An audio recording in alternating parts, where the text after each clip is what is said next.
Well, hello there. How is everyone? I hope you are all well. Here we are. We're late. I'd like to say we're early, because technically I'm early, as in it's not quite half past, but then I'm late because this was supposed to happen yesterday. But we'll forget about that and just, let's just go with, oh my word, he's early. How is everyone? How is everybody? What we got? Let's have a look. We've got excellent connection. We can't grumble at that, can we? Let's have a look at viewer activity. We've got some member upgrades. Thank you to those of you who are upgrading. Just remember, I did put a post in the members community feed to email me with newsletter, because anybody who's the member, I'm just going to blanket the members now with the newsletter. They can have the emailed newsletter. And what I'm going to do with that is I'm going to do everybody individually, so not everybody has everybody else's email address. So loads more work for me, but you lot don't get to share each other's email. So we say hello to a few people. We're not going to do many. Let's have a look and see who's in the house. Oh my goodness, it's a harsh live. It is. What I'm going to try and do is do this. Let's move that to there. We'll get set up, shall we? Should do this earlier, really, but you know. How is everyone? What have we got in terms of mods? We've got Dixie in the house. Dixie. Kristen, who is a new mod for the channel. And I'm sure the other moderators will welcome you with open arms. We've got Dope. Hello, Dope. My May. Superior Dreams. Pretty much nearly a full house. Did you know what? I've not done lives for that long. I can't even bloody remember who's what. Who's who? Who's what? Plus, I've just wiped my chat off down there. I've got chat on two screens. So what we got? Which that one doesn't seem to want to sort itself out. Miss Kitty, member. And we've got KC5. Good morning, Hearts from Australia. Good morning, Australia. Oh, there's a bit to talk about, isn't there? There's a bit to talk about. Where shall we start? Because I'd like you to think that I plan all this ahead, but I don't. I'm kind of a bit, on the hop. Hello, everybody. Hi, Harsh from Michigan. Hello, Michigan.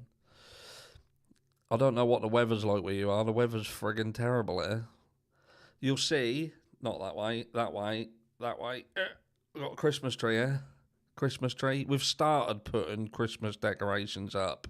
Some people's like, oh, that's a bit premature. Look, we've got a house full of children. Children love Christmas. And we start putting the trees up. But did you know there's so many Christmas tree stuff and lights and that in this house, you almost feel like you've got to get a celebrity in to do a celebrity light switch on. But what we've done is we've bribed the children to say, look, whichever one of you is the best, whichever one of you is the most goodest child, you get to tomorrow night turn on the Christmas lights, like a night out or something. You know what I mean? So there you go. They get to switch on the Christmas lights, like Blackpool. So there'll be more lights in the background to piss everyone off. So who have we got? Hi from South Africa. Hi, South Africa.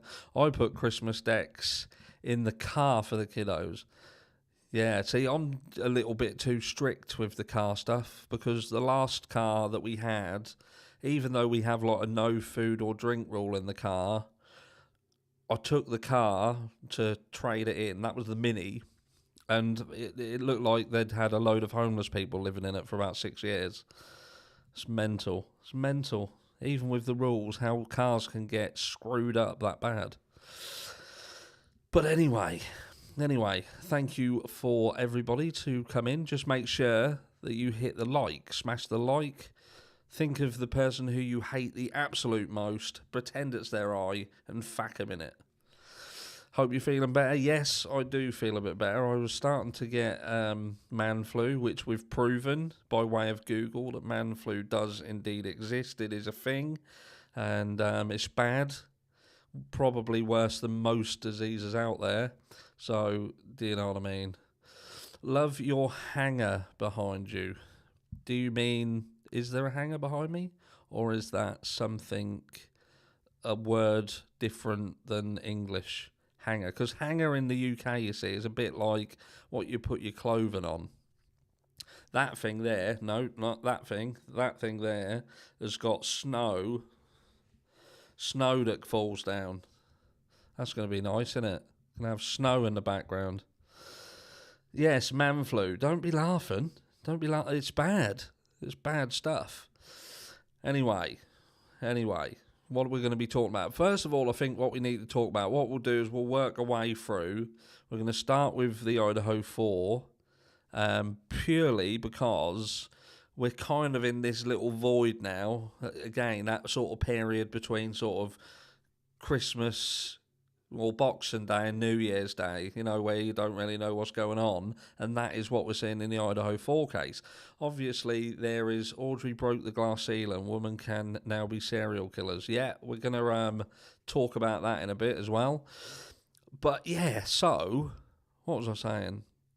So in terms of the Idaho 4, yeah, we've got this deadline, which is the 1st of December, for this kind of Idaho 4th IGG deadline. You've got to hand over everything you've got. Now, I don't really see the point of it. I'm going to do a standalone video tomorrow, based on a video that I watched from Get a Clue. Get a Clue is someone that I watch quite often. He is genuinely spot on with a lot of things. He's a little bit, how can I say, he gets a little bit emotional. He doesn't take kindly to criticism. Some people are a little bit more thick-skinned, like me. I don't really care whether people criticise me or not. You can love me or you can fuck off. So, but anyway, what I was going to say was, look, what the fuck is man flu? Oh my God, what a whiner. Man flu is bad. Man flu is bad. Look, it's not about being a whiner. It's really, really serious. Really serious. It's like death's door, but you're walking about. Because you're a lady, you're not ever going to have to suffer with it. I know you're going to talk about childbirth and all that. Well, imagine the male equivalent to childbirth. You're close. Anyway, so yeah, the IGG stuff. The IGG is what we're waiting for now. He is emotional. That's what we're waiting for, 1st of December. But I kind of don't really, like Get a Clue was saying, I don't really understand now where we are. I don't really get the point in the argument. Because it's got to the point now where you're thinking, right, so is the defence, is Ann Taylor disputing that the DNA is Brian's at all? Do you know what I mean? Because that seems to be the bone of contention. Is the DNA that was found on the knife sheath actually Brian's DNA? Because if there's no dispute and you're just kind of saying, right, so the DNA on that knife sheath is Brian's, we're not disputing it, we're just disputing the way in which it was handled. And it's like what Get a Clue says. He turns around and he says, that argument isn't really, can you remove slow mode? Sadly, probably not a good idea. Sadly, not a good idea. What we got? We've got 431 people. If I take it off, it's likely I have to go back on. We've got a couple of super stickers. Thank you very much, Leslie M. And we've got Dark Fairy as well. Thank you very much. And it isn't entertainment when he calls victims not just sluts, when he makes fun of people. He's an alcoholic bully. I know who you're talking about. We want slow mode. Yeah, it's set for, I think it's like 25 seconds slow mode. If we turn slow mode off, trust me, it just goes nuts and I won't see anything. You won't see anything. It's just an added layer of stress and pressure.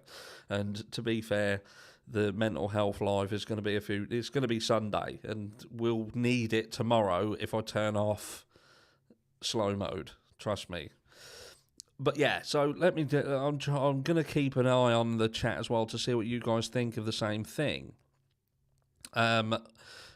Yeah, I get the fact that this IgG situation, this DNA, how it's handled and how it's used, needs to be looked at. It needs to be looked at, it needs to be regulated, it needs to be more transparent so that when it is used in cases, it is used in a specific manner and everybody knows what is going on.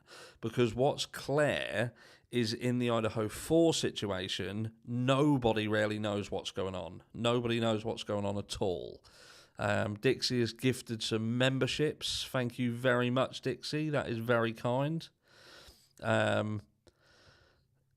Yeah, so C8 said, let me see if I can pin you up on there, C8. So you make a valid point there. I've got to try and find you because I've got 2 lots of chat here. And it's like that white thing with like a white circle with a little red. There we go. This here, look, arguing the validity of DNA is for trial, not pre-trial, as Get a Clue argued. Yeah, do you know what I mean? I don't understand, but I don't understand whether they're going to dispute that it's his DNA. They just need to kind of spit it out, don't they, and say, look, this is it. Right, meant mass shooter, there's no such thing of women serial killers buffering. So, yeah, do you guys think, like, if I was to say, do you guys think that the DNA on the knife sheath is Brian Kohberger's DNA? Put a number 1 in the chat if you do believe that that is genuinely his DNA. Or do you think, put number 2, if you don't think it's his DNA, you think that the process managed to generate a false reading, something that they've... And again, I'll go through this a little bit more in depth tomorrow. I'll do a standalone video that touches on this and goes back into Get a Clue's information. But yeah, it's the king crime dude is emotional. Is that like the true crime king or something? True crime king. Number one. There's a few ones. So there's a lot of people who do think that that is Brian Kohberger's DNA. We've got a few twos, but the majority of people are number 1. So yeah, you'd think really the better argument, like this is why Ann Taylor, like when I said about Ann Taylor, I'd kind of lost a bit of trust in Ann Taylor. It was purely because I thought to myself, what are you trying to do for Brian? What are you doing now? Is it just about now waiting and going to court and you're going to try and get an appeal? Is that your angle? That you're going to try and cause so many issues in the build-up to the trial that you can use that as a reason for going back and doing an appeal and hopefully win on appeal? Because that's weak as shit. And somebody said to me, she's doing fantastic for Brian. She's doing brilliant. I actually fell out with someone who had been emailing me for quite some time. We'd always agreed. But when I said about Ann Taylor, literally gave me an earful, like proper kicked off royally on email, called me every name under the fucking sun. And I was like, fuck that. I ain't dealing with it. Because I look at it like this. If Brian Kohberger's guilty, and Ann Taylor believes Brian Kohberger's guilty, then she's doing him a solid. And I would say, do you know what? She's supporting him to the best of her ability based on the fact that he's a guilty man whose DNA was found at the scene. So I could go along with that. But then I think to myself, if Brian Kohberger is an innocent man, then is she really doing the best by him? And that's the conundrum, isn't it? Is Brian... You're back to that old chestnut of, is Brian Kohberger guilty or is he innocent? And then you've got a way up. If he's innocent, is Ann Taylor doing the very best she could for him? Because at the moment, I'm getting the impression that she believes he's guilty, and the only way that she can win this is on a technicality. and maybe I'm getting it wrong because of my naivety or ignorance of US law, but that's from a layman's perspective. That's how I am perceiving what is going on. But like, Taylor should have gone to a speedy trial. I believe that. That has always been my thought. And I know people turn around and say it's a death penalty case, so they shouldn't really ever go to a speedy trial. But I don't get it. I think if you're guilty, then don't go down that route. But if you're an innocent man and you have had to request discovery 9 times and you absolutely believe that DNA is farcical, and you've also got a good argument in the court and this exculpatory evidence apparently sitting on the back burner, then why do nothing but give time? But again, it could just be my ignorance and my naivety surrounding US law. I saw someone say about the ads. Yeah, there's the YouTube and ads around Christmas. They're smashing ads all over the place. It's absolutely crazy. I was watching videos today, and it was they were like playing me 25-second ads, so I couldn't even stop. So yeah, I do get it, but you don't have to watch them. If the ad come up, you can just click on the ad and get rid of it. It shouldn't be non-skippable. But and don't think you have to watch all of the ad, by the way, unless you're interested in it and actually want to buy what the ad is. And by the way, I don't control the ads. The ads should be based on you guys and what you guys what your purchasing habits are. So if you see something being advertised and you think, what the fuck is that being shown for? Nothing to do with me. So let's have a look. Wild, I haven't seen one yet. Because again, dope, why you won't, some people won't, it's also the algorithm looks at the way you view ads as well. So if you're someone who tolerates ads more, you will see more ads. But if you're someone who doesn't seem to tolerate ads, or you're always clicking off them, then you will see less. Why fabricate DNA against him and not a real criminal? The only argument I would have there, baby girl, would be availability. What we've got to remember is that they did speak to him without an attorney present, and there is no recording of that. There is no... Why would they have pulled him in and had an interview with him and not recorded it? Why is that nowhere? And you almost makes you think, the skeptic in me thinks, what was said in those 15, 20 minutes, was that enough to convince them that they could indeed use him? But, you know, the question's there. It's a valid question. Why against him? But again, we have to also remember that there weren't really anything happening in this area. They hadn't had anything happen like this, according to them, since 2015. So that pool of criminals perhaps wasn't large enough, and perhaps they would have then had to go down the route of finding out whether they had an alibi. Maybe they already knew that Brian Koberger just simply didn't have an alibi.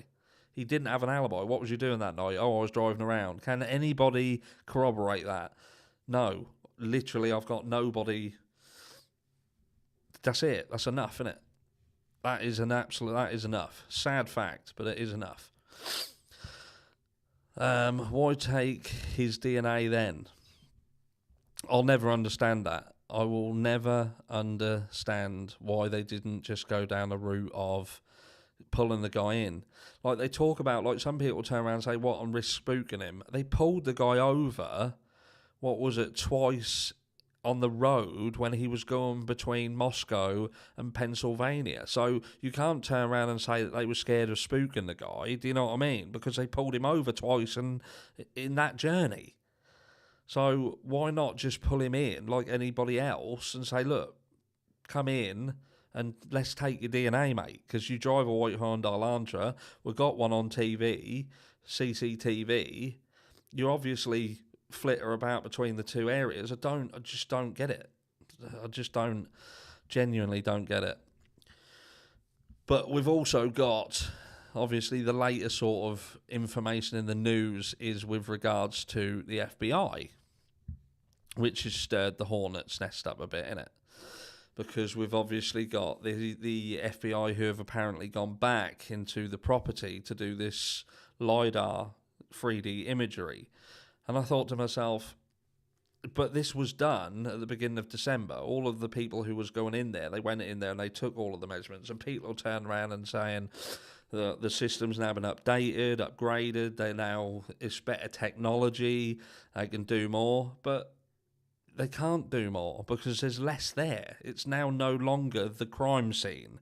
It's the aftermath of them completely destroying the crime scene. And I think there's enough stuff on the internet that you can literally have a 3D walkthrough of that property. Absolutely. Some other creators have done it.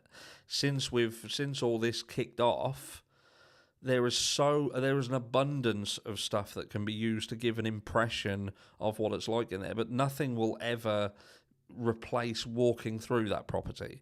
So they can use all the LiDAR sensors in the world, all the 3D imagery in the world, but it isn't going to replace a walkthrough. And I think to myself, why are you back there now? This is nearly a year down the track. Literally, what are we? 2 weeks, a week and a half away from 1 year.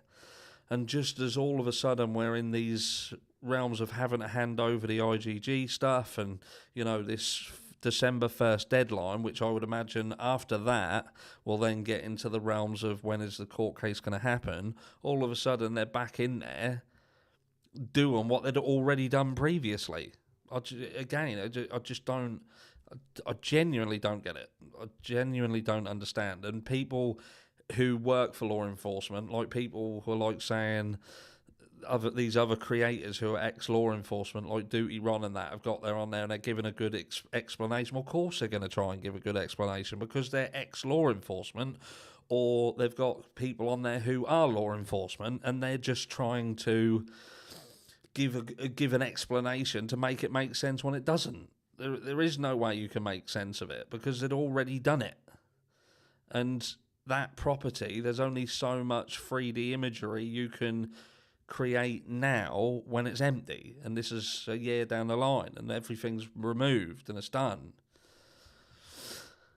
I don't know. Anyway, let's dip into comments before we move on. We'll see what people have. Anybody got any questions? Quinn Kelly is DM's boyfriend. See, I'm now buttoning in on people's conversations now, aren't I? It was only trace DNA. How was there? Shall I bring my face back up? Let's have a look. What we got? It was only trace DNA. How was there enough to have it tested twice at Moscow's request, and also for the FBI to test it also? How did they come up with enough of the DNA sequence to link him? I think another thing that you've got to think of is timing as well. Think how quickly they did it, how quickly they processed this. Obviously, you had Moscow, who developed the initial sample, put that against CODIS, and that didn't get a match. You then see them approach Othram, who they then start to do the process, but then all of a sudden the FBI jumps in and says, actually, we'll sort it for you. We'll sort it. They get it, and it happens almost instantaneously. It's a matter of days. You think, how... Just mad. It's mad how quickly things work for them when they want it to work. Baby girl, I'm saying of every other possible suspect, why Koberger, why him? Brent would have been a way better suspect than a closed case. See, this is my thought process, baby girl, with respect of Brent Kopacker, for instance. You think Brent Kopacker, that is... He to me... was prime suspect, wasn't he? It really, when you think that he's someone who's got military training and this crime has a military-esque feel to it. He had a love of weaponry. We know because his friend stated that he collected machetes. You've also got information that came from Kathy Mabbott that alluded to the fact that these seemed more consistent with that kind of weapon rather than a K-bar, which would have been quite clean and quite, just different than what we was led to believe these injuries that had been sustained were like. Then you've got a situation where however you look at the Brent Kopacker situation, there is an issue with it, because you've got people who say that he'd barricaded himself in and held his roommates hostage, but then you've got people who said at the point when he was sadly lost his life, his roommates weren't there. Nobody's come out. Nobody's saying anything about that. There's more silence around that than there is around the Idaho 4 case. Absolutely nothing. There's still, as of now, they're still investigating this. So there's something in the background. So I think to myself, what if they were tipped off? And what if they did indeed silence him, and then it looks like that this was almost like retribution. They killed him because he killed the kids over in Moscow. Do you know what I mean? It's a stony ground. Super sticker, just me. Thank you very much. Thank you very much, just me. Very much appreciated. But people have turned around and they've said about Brent Kopacker, saying about his roommates. People have said, even his activity online was bizarre. Before his social media was pulled down, like he'd made strange comments online, he'd put a map, coordinates and stuff like that, and you think he was obviously going through something, and it was really strange situation. Just Me has also gifted some memberships. That is very kind of Just Me. Thank you very much, Just Me. And we've got some new members. So what do we got? Yeah, but you've got some valid points, baby girl. I always do think the same thing. Do you know what I mean? If Brian Koberger was set up, then why Brian Koberger? But then you could say that for anybody, couldn't you? You could turn around and say, whoever was picked, why would they have picked him? Would Brent Kopacker, would that have opened up a massive, massive can of worms with him being ex-military, suffering from PTSD, being basically executed by who he was executed by? And would that have then potentially led into this? Was this a retribution style situation? Again, I'm just spitballing. But just bizarre, isn't it? We're supposed to believe that these things don't happen around these areas, like nothing had happened in Moscow since 2015, whatever. And then we sort of start hearing about all these students who are losing their life, and it's being put down to, accidental overdoses or taking their own life. And it's strange. Exactly, but law enforcement is setting up Koberger. It doesn't make sense at all. I would tell you to anybody who's got that question, saying why would they set up Koberger? I think the question is this, and you've got to be truly honest with yourself. And the question should be, would a police force possibly set someone up for this crime if they had enough incentive and or pressure to do so by an extremely powerful entity like the university? When there is a sum of money, say around $180 million in the deal of the acquisition of the Phoenix University, could there potentially be an incentive for pressure to be applied to the police, and would their knee-jerk reaction to that, not even to, let's put it like this, not even to specifically go out to set someone up, but because of the pressure that they're put under, to inadvertently do so, because they take this guy in because someone tips them off. Say someone tips them off. And all of a sudden, you've got a situation where they have this guy in, and this guy basically turns around and says, I can't prove that I didn't do this crime. I can't prove that I didn't do it. I was driving around that night, and I was driving around on my own. On my own. Is there a possibility that law enforcement could have thought, right, he's the guy, and genuinely thought he's the guy? And because of the pressure that they were put under, they just rolled with it, and we find ourselves in the position that we're in today. Do you know what I mean? So it's not about necessarily going out of their way to find a patsy and set someone up, but they just couldn't handle it. They just couldn't handle the pressure, and the pressure that was being put on them was so much that it was a bad call. And now they're trying to reverse engineer a case to make the decisions that they made seem valid. And it was supported by the FBI. Let's have a look. Your worried face from going back and forth regarding BK guilt makes me laugh. Sorry, not the fact that you are, but just the emoji you put. Someone... I'm butting into someone's conversation again. Let's have a look in comments. What are people's thoughts in comments? Do you believe that law enforcement could have inadvertently got themselves in this situation through just being pressurized, and they just made a bad call?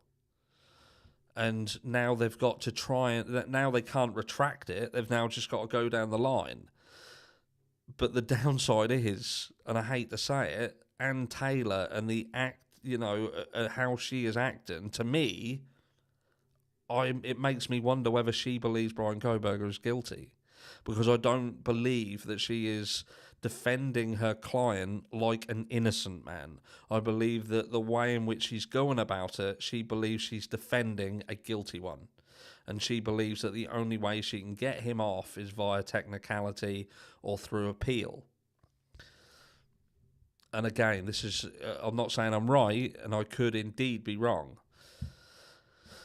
What do we got? Harsh reality, a question I have is, why did the FBI go into a conveyance which is covered in hazardous materials per the prosecutor's defense with any mask, gloves, etc.?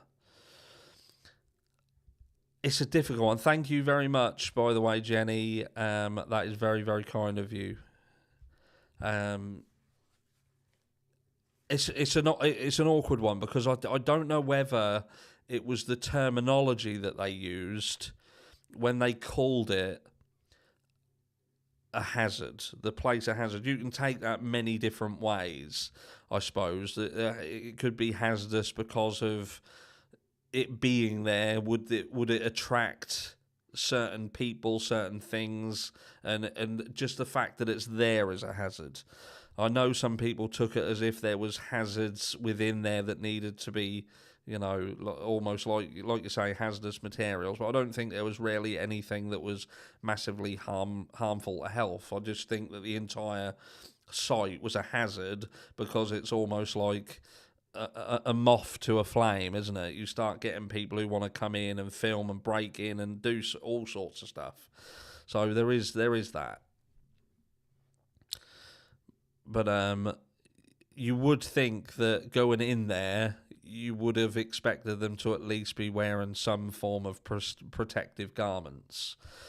It does make you wonder whether, once everything was extracted out of the property, was there as much in the property as we were initially led to believe, or was a lot of the remnants of the crime removed with the things like the beds and things like that? I'm trying to, not be too graphic, but do you know what I mean? Obviously, asbestos, they've found out asbestos, but again, asbestos, as long as asbestos isn't disturbed, that's fine. What you find, like a friend of mine owns an asbestos removal company in the UK, one of the biggest in the UK.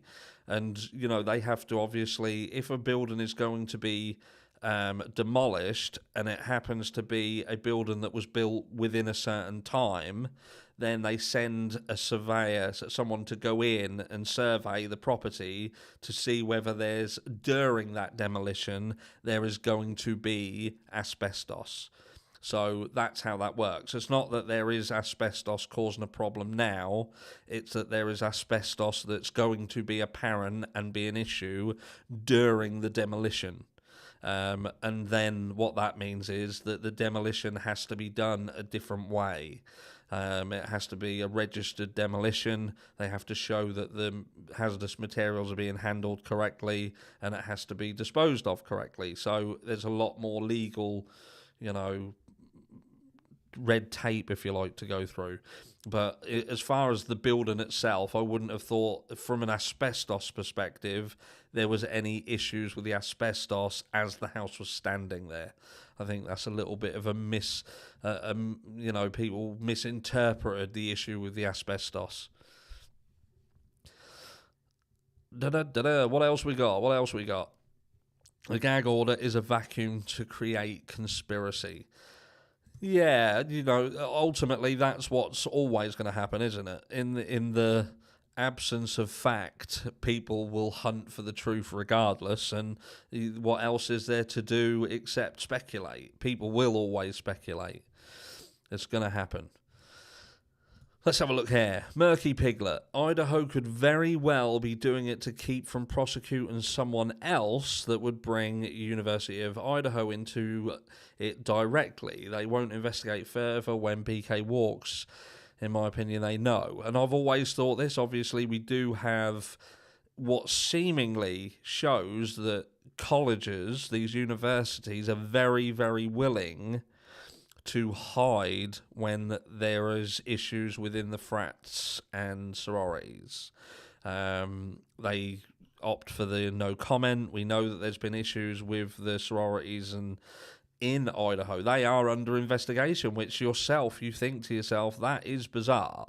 The fact that both the fraternity and the sorority were put under special measures or whatever it was, or under investigation just a few weeks after this crime happened. And it makes you wonder whether they cottoned on to something or some behaviour around it that shouldn't have happened, and based on that, they've put them under investigation to make sure that if this sort of thing happens again down the line, that it's handled differently. Again, on spitballing, there could have been something else that happened, but just seems a little bit of coincidence, doesn't it?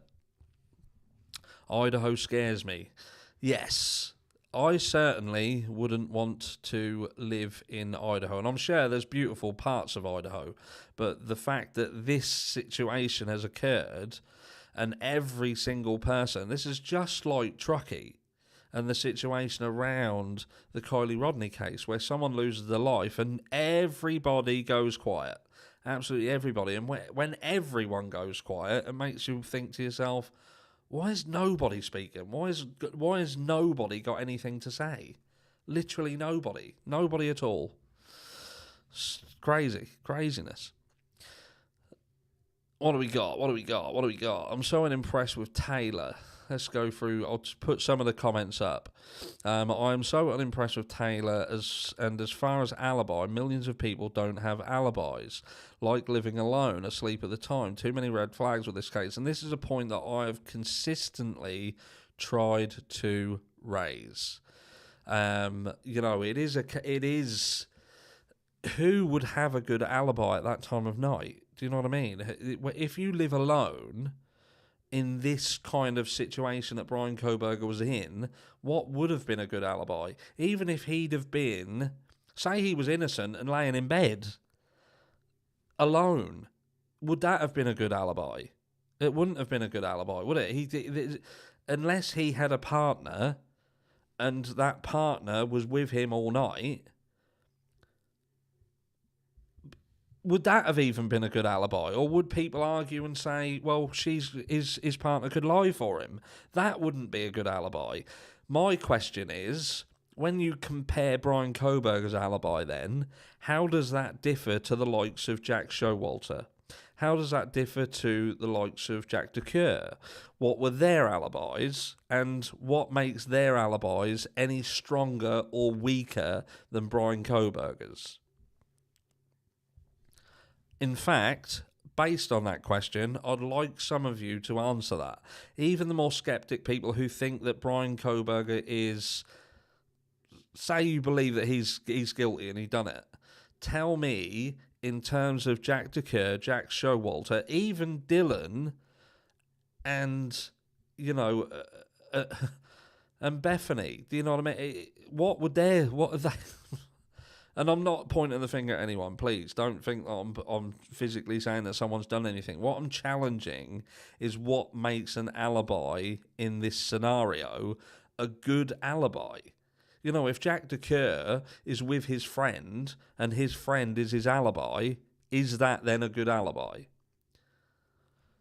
I don't get it. In this situation, with all the people on the peripheral, what makes something a good alibi? What makes something an alibi where the law enforcement investigating this crime can turn around and say, do you know what? That alibi is spot on. We're going to cross you off our list. Tell me, please, because I can't work it out. So many people are quick to jump on the bandwagon and say Brian Koberger's alibi is shit, but I bet my bollocks to a barn dance that if we was privy to all of the alibis, they would all be shit. And do you know how we know that they're all shit? Because Steve Gonsalves himself stated that he wasn't told what the other people's alibis were. And why wasn't he told?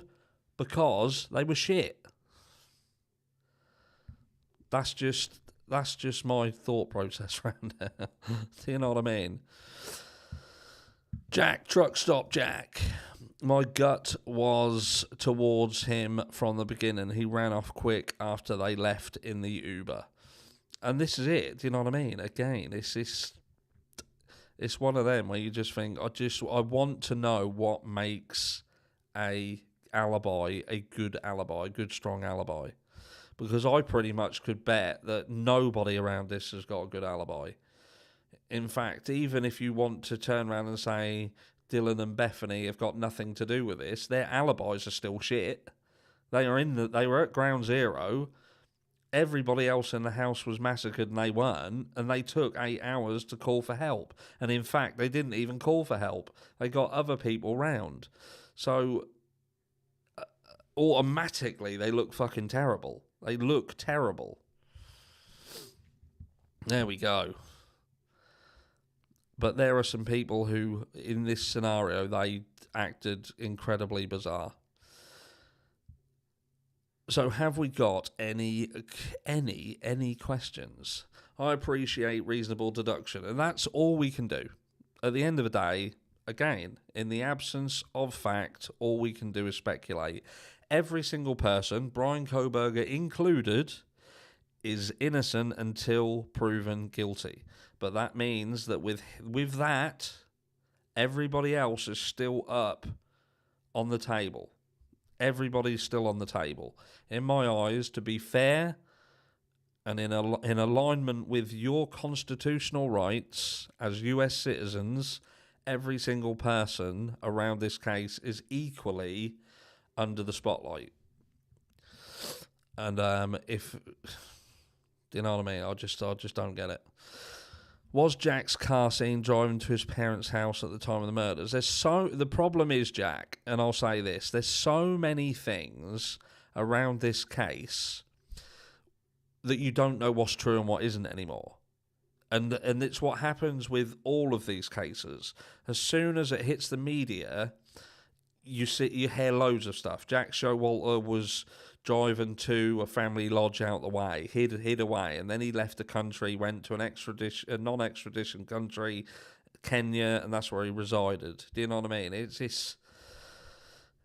But the reality is, you don't know how true this is. There is always, unless we've seen him on an aeroplane or all this stuff, we genuinely are not 100% sure. But there we go. I did see Dixie had put a question. There we go. Where's Dixie's question? Do you think the ones that were called went upstairs to check on the girls? My question would be, why would they not have done? It seems a little bit weird, doesn't it? What actually happened? We don't know what happened, but I think Dylan and Bethany knew what had happened in that house at the point they made that call. I genuinely believe, because I don't believe that they would have called other people to come over without themselves. And I'll tell you why. This is all about this. You can't have your cake and eat it again, can you? Because I think to myself, why would they have called other people to come over in the first place? Why would they have done that? Why would they have called people to come over? And I think to myself, Dylan is on the same floor as Xana and Ethan. Bethany is down the bottom. And I think to myself, I 100% I believe that they knew what had happened. And this here, Steve Shadow, is a fantastic question. Why is DM still scared? And that, to me, I 100%, I think I asked this on a video not that long ago, and that was my question. Why, if Brian Coburg is a guy who did this, they believe they've got his DNA at the scene, all this other stuff in the background, his car, so on and so forth, and people are like, there's going to be more information. There's going to be more stuff come out. Thank you very much, Deborah Lim Pauly. I'm uncertain if we'll ever know the truth. Me too. What was I saying? Completely fucked off. But in answer to, yeah, they're just, why are they scared? Why are these people still scared? They seem scared of something. Something is in the background and it's keeping people quiet. It's keeping people stum. And whether it's the university has told people to shut their mouth and threaten people, I just don't get it. But something is making people act like they are indeed scared. Question, do you think the two girls were actually there at the time or out of the house or even outside, not asleep or whatever, not in the house? The TikToks I've seen, the house is loud. Florin, we've heard that the house is loud. Peachy, there was someone else who'd been in that house previously who turned around and said that house, the noise around that house carried. You couldn't go around that house without people hearing. So that has always been a question as to how would this crime have happened without people hearing. And I think the reality is it didn't. People were in the house and they heard it. As far as who was in the house, I don't know. I genuinely don't know.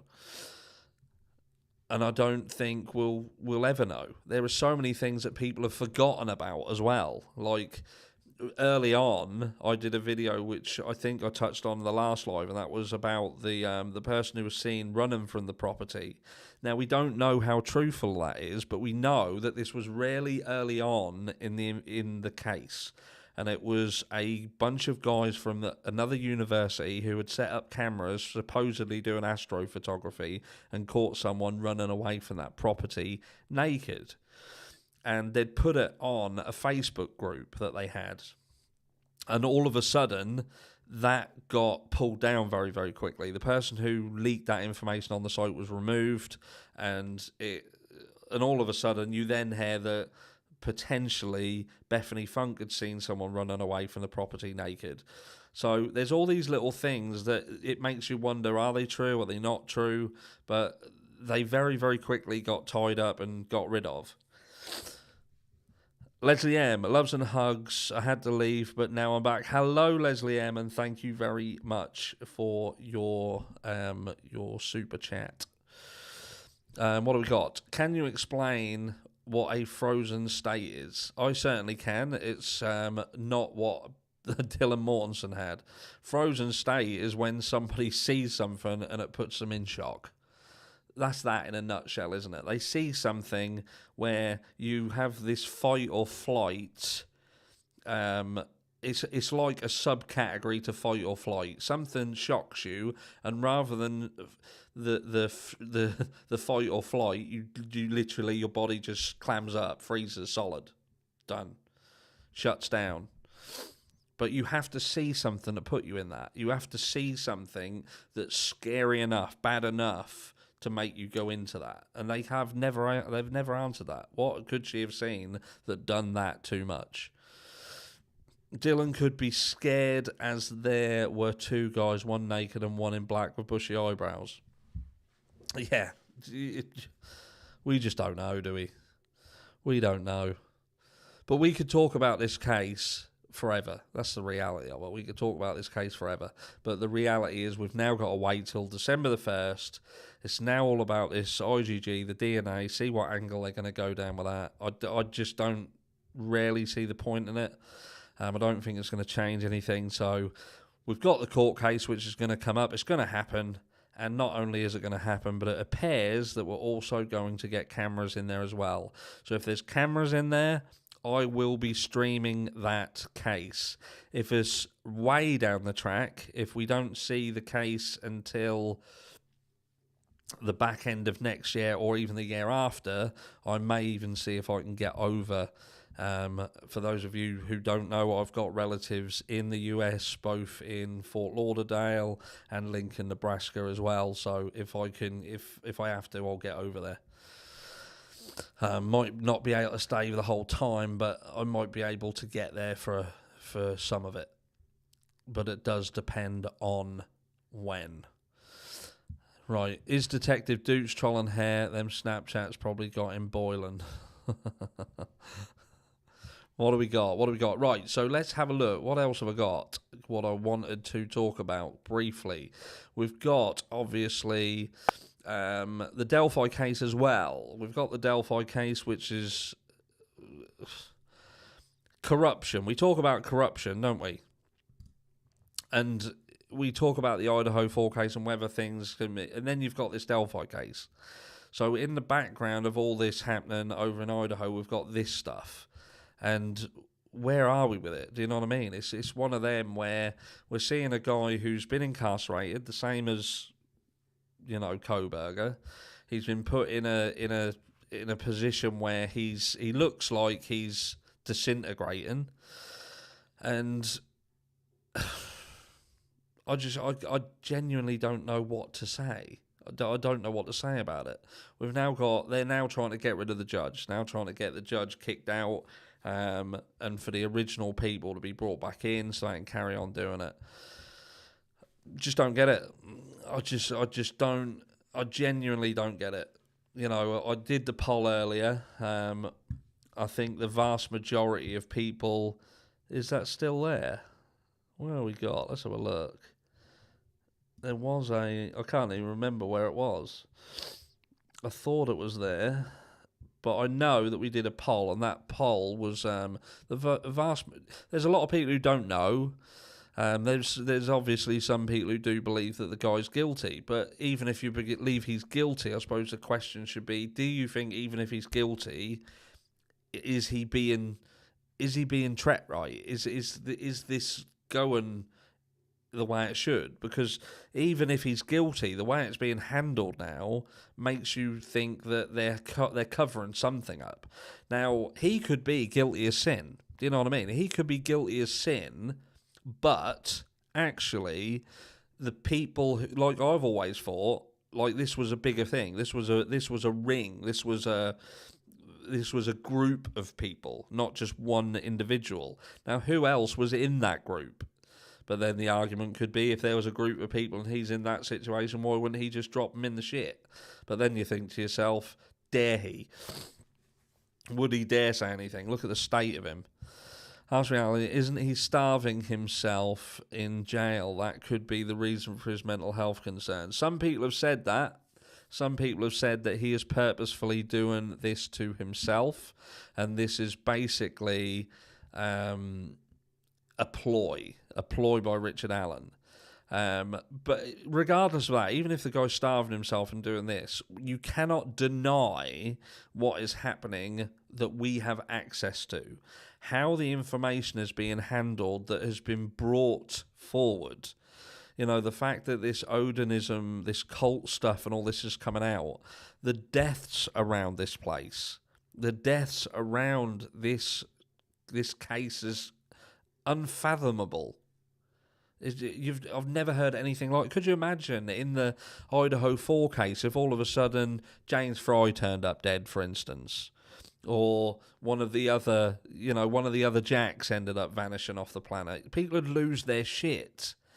But the Delphi case, all of these things keep happening. Like the guy, one of the main guys who was investigating the Odinism connection in the Delphi case was killed. The person who leaked or supposedly was involved in the leak of the crime scene photos killed himself. Someone else messaged me and said something about someone else who... There was a house fire or something to do with this. Don't know whether it was 100% this case, potentially. I just don't get it. And people will just turn around and it's so mental that people, I don't know whether it becomes more entertainment. So the more entertaining something becomes, the more okay it is to be this mental, because it is just entertainment, and it's sad. But the guy, whether he's guilty, whether he's innocent. But look, attorneys seek new judge in Delphi murder case, citing bias against defence. Concerned attorneys unaffiliated with a case involving the murder of 2 teenage girls in Delphi, Indiana, have petitioned the Indiana Supreme Court to replace the special judge assigned to the case. And I heard through the grapevine that she's apparently trying to get an attorney herself. It's mad, isn't it? It's mad.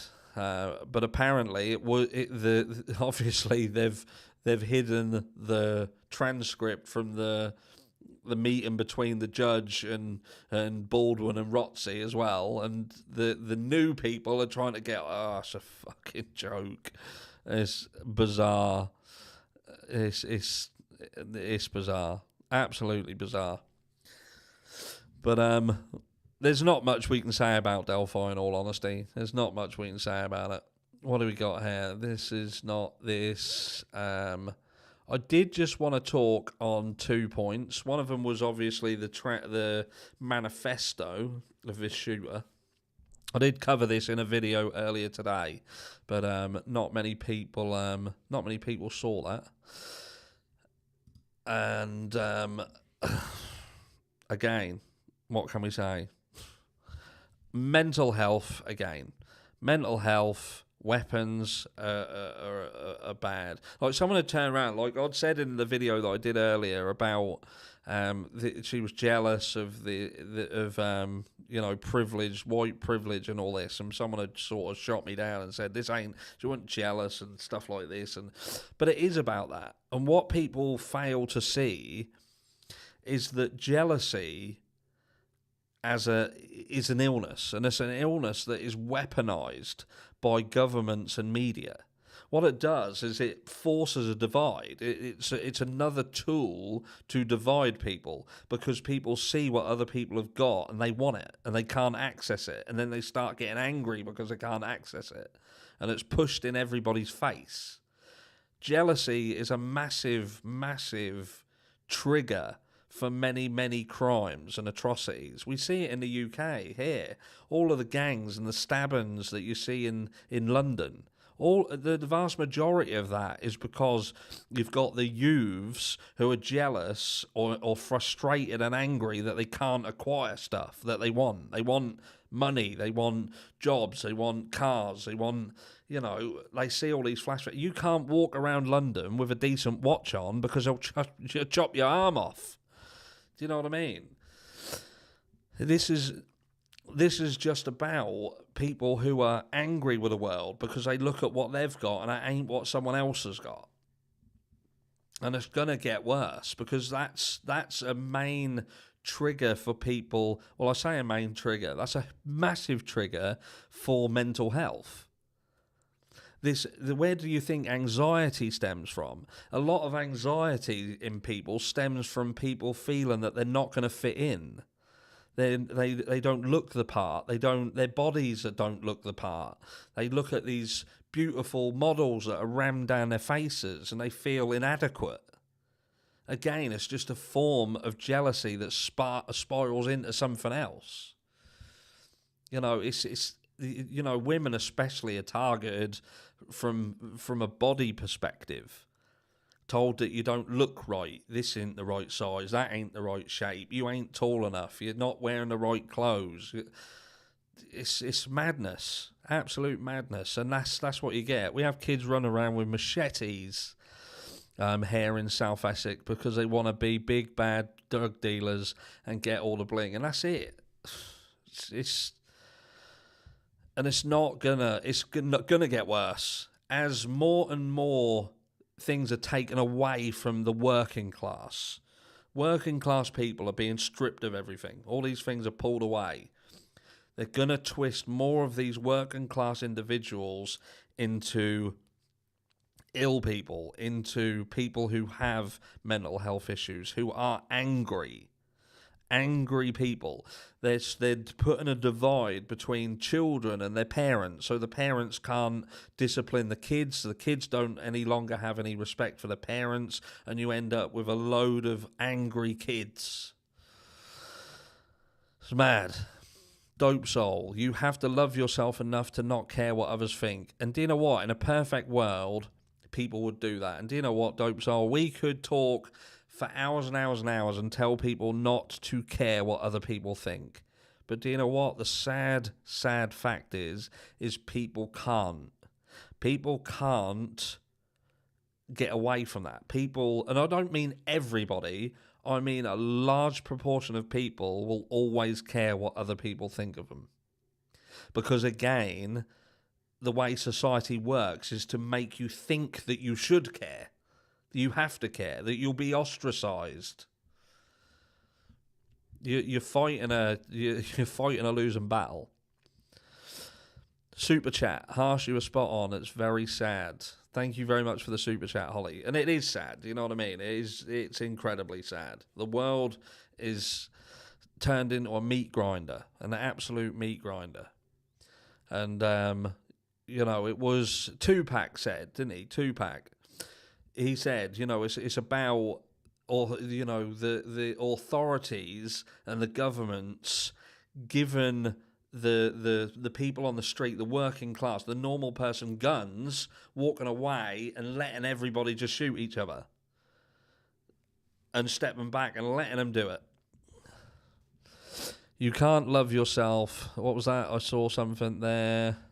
You can't love yourself. You can't love someone else if you do not love yourself first. It's a difficult one, that. You hear that quite a lot.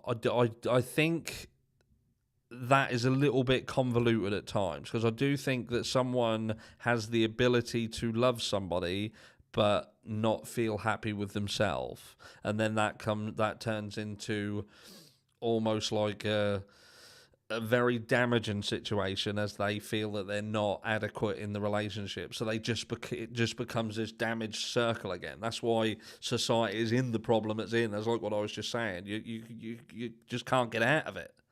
You just, whatever you're in, whether it be just society in general or relationships, you're constantly told you're not good enough.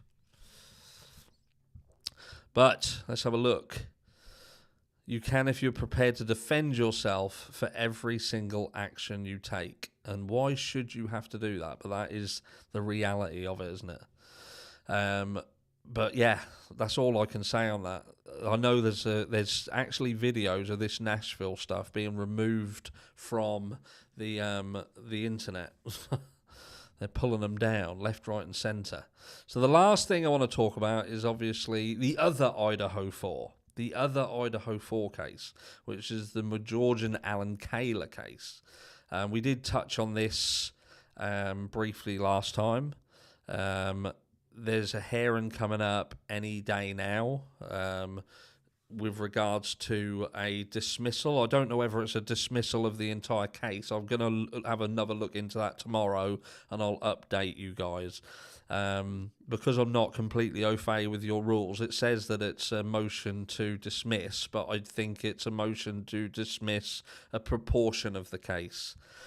But for those of you who are not familiar with this case, this is another Idaho 4 case. So this is the guy whose neighbours, let me just get rid of this, whose neighbour's child, I say child, he's a teenager, was basically flashing himself to this guy's young daughters. He'd gone to the law enforcement a couple of times. They'd done nothing, and he took the matter into his own hands. But what they're now trying to do is I think that law enforcement are trying to hide the fact that this was basically, and I'm not saying that what he did was right, but what they're trying to do is take away their side of the blame. There's a transcript here. It says down here, look, the neighbour is a paedophile. I've called the cops twice, but they've refused to do anything. So he's basically saying what he did. And it's a sad one. It's a sad one because I just feel like, what would you do if you was in that position? And we did touch on this before. And, you know, this is an ongoing case. It's not a death penalty case. They've took the death penalty off the table for it. But at the end of the day, the guy killed an entire family.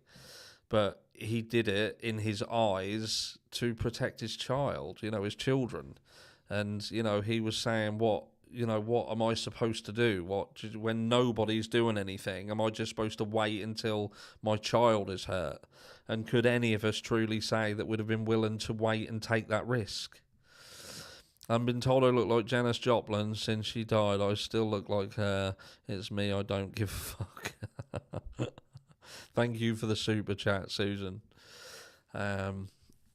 Yes. The cases around that we're talking about, you know, it's just utter madness. But we've been here for just over an hour. We'll have 5 minutes of questions. If you've got any questions, put a Q and then your question. I'll answer some questions. And then just to let you know as well, what I'm going to be doing in a second is when we've gone through the questions, I'm going to randomly pick somebody, because the last live, the person who won the earrings never came to me and said, I won the earrings. So I'm going to be giving them away to someone in the live here, and I've still got to do the merchandise giveaway on the other live, and I'm going to do one on this as well. I'm a little bit behind because I forgot that I didn't have any merch. I just had the Halloween stuff because I removed all the merch, so I had to do another design. I'm going to do another one, and then I'm going to start sending the merch. I'm fucking terrible. I am absolutely terrible. I get so far behind. But we're gonna do it. Let's have a look. Still no charges, Michael Vaughan. Absolute tragedy, that. Yeah, next week since they dug up the yard for Michael in Idaho, and still no charges. I could say so much about that case, but that'd probably get me shot. Question: why is your tree up? And that is Marisi. Why is my tree up? Because I have children. The vast majority of my children are female, and if I don't, they'll kill me. That is it in a nutshell, mate. It's children. They love Christmas, and we want to make it last as long as possible. Me and Mrs. Harsh go away on Boxing Day. They go with the grandparents. So we want sort of the lead up to Christmas to be as long and as good as possible for them. And that's it. What do you think Bethany's exculpatory evidence is? I think that is that there's information. I think Ann Taylor utilised a lot of information that was out in the media. And I think that because it was said that Bethany had potentially seen someone run from there, perhaps she utilised that. Perhaps that was genuine, that she did genuinely see someone running away from the property. And perhaps Brian Koberger and Ann Taylor were trying to push that there was someone else at the property earlier on in the night, and how do they know that the crime happened when they think it did? Because all they're doing is tying in the white Hyundai Elantra. Because let's put it this way, remember Ann Taylor turned around and said Brian Koberger wasn't in the area at the time of the crime. She didn't say he wasn't in the area, just he wasn't in the area at the time of the crime. And I think she was pushing that the crime happened at a different time, and that will be their angle. What proof have they got that the crimes happened when they said they happened, between 4 and 4:18? What tells them that? The eyewitness. If they can get rid of the eyewitness and prove that the eyewitness is rubbish, there is no eyewitness. And if you've then got two people, one girl saying that she saw someone in the house at one time, and another one who was in there saying that she saw someone in the house at another time, how do they know which one of these two people were the person who did the crime? Does that make sense? Think about it. Think about it. You've got two people potentially who saw people in the house. You've got an 8-hour delay. So unless Bethany Funk and Dylan Mortensen saw what happened, who knows? Who knows? The only thing that you've got is that you've got people on social media. They believe that Xana was on social media at just gone 4 o'clock. You don't know that. You don't know who was on the phone. You don't know who was utilising her social media. You don't know. You don't know who called DoorDash. You don't know. We don't know any of that. But maybe that's it. Maybe that's the angle they're pushing. Why isn't Ann Taylor saying that it was no way BK's doing it? And that's what we said at the beginning. I don't know, and I think that we're yet to find that out. This is what I was saying earlier. The way she's behaving is almost like she believes he is guilty.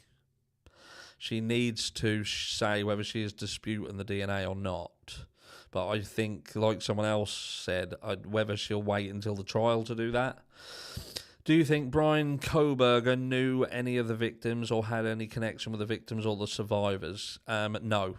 In a nutshell, I don't believe that there is a connection whatsoever. Anything. I don't believe anything whatsoever. And again, I'm guessing, but my feelings are that there is no connection. Whether he's innocent or whether he's guilty, I don't think there is a connection that will be found. Because I think Brian Koberger, even if he's guilty, he's too smart. And if he's guilty, then the knife sheath was simply a fuck up. He screwed that up. There is so many other things. Like, you still have to ask, why would he take his phone? Why would he drive his own car? Why would he drive his own car and drive it around? None of that makes sense. And it doesn't make sense. However people want to say it does make sense, it genuinely doesn't make sense. What do we got? Another question. Wouldn't the coroner be able to determine time of death? They can give an estimation, which Kathy Mabbott did, and it wasn't at the time with which they said this crime happened.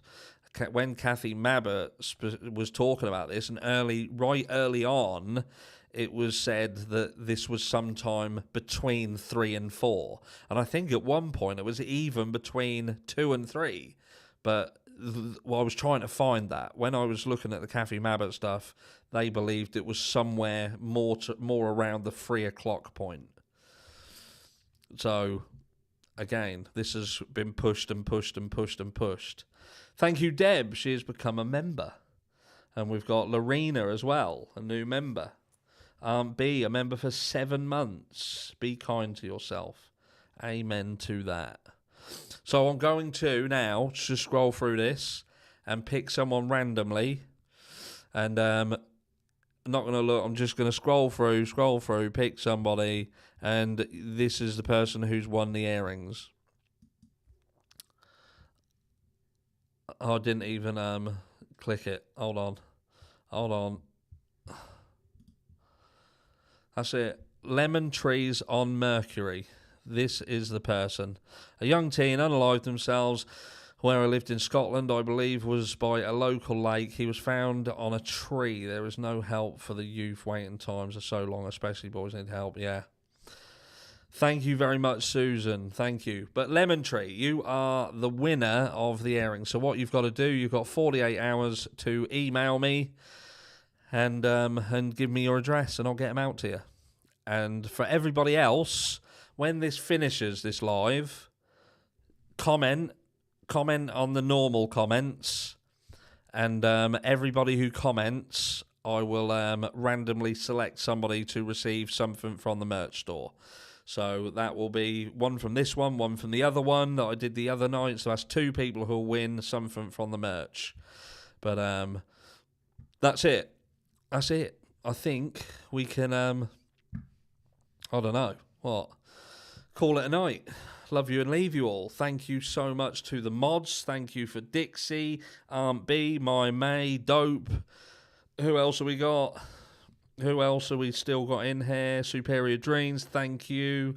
Did I say Aunt B? Said Dope, didn't I? Dixie. And I think you're the only ones who are left in here.